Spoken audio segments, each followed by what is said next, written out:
But I feel ஏன் directors என்ன சொல்கிறாங்களோ அதுக்கு தகுந்த மாதிரி அந்த கேரக்டர்ஸை எந்த அளவுக்கு ஃபுல்ஃபில் பண்ண முடியுமோ அது நம்ம ட்ரை பண்ண conscious decision that I am making to look அவ்வளோதான் நான் பண்ணுறேன். அதுக்கு நடுவில் வந்து நாட் ஓகே அது 100 விஷயங்கள் வரும் தான்.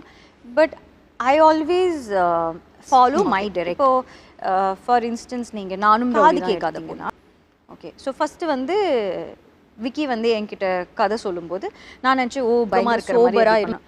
விக்கி பார்த்து பயந்துட்டார், ஐயோ என்னங்க இப்படியெல்லாம் வந்து பண்ண வேண்டாம் அப்படின்னு. நான் சொன்னேன் இல்லை பாவம் இல்லை, ஐ மீன் காது கேட்காத பொண்ணு. ஸோ ஆப்வியஸ்லி ஒரு சர்டன் வே நம்மளுக்கு ஒன்று பார்த்தீங்கன்னா ஆக்சுவலி காதுக்கு ஷார்ட் வைக்கும்போது காதே ரொம்ப அழகாக இருக்கிற மாதிரி தான் நாங்கள் அது ஸ்டைல் பண்ணியிருப்போம். பார்த்து பார்த்து நம்ம பண்ணுற ஒரு lot of work put in and that is what connects with the audience also. Yes, you know இப்ப சில பேர் நம்ம மேலே இருக்கிற இப்ப என்ன சில பேருக்கு பிடிக்கலனா அவங்க ஏதாவது ஒன்று எழுத தான் செய்வாங்க.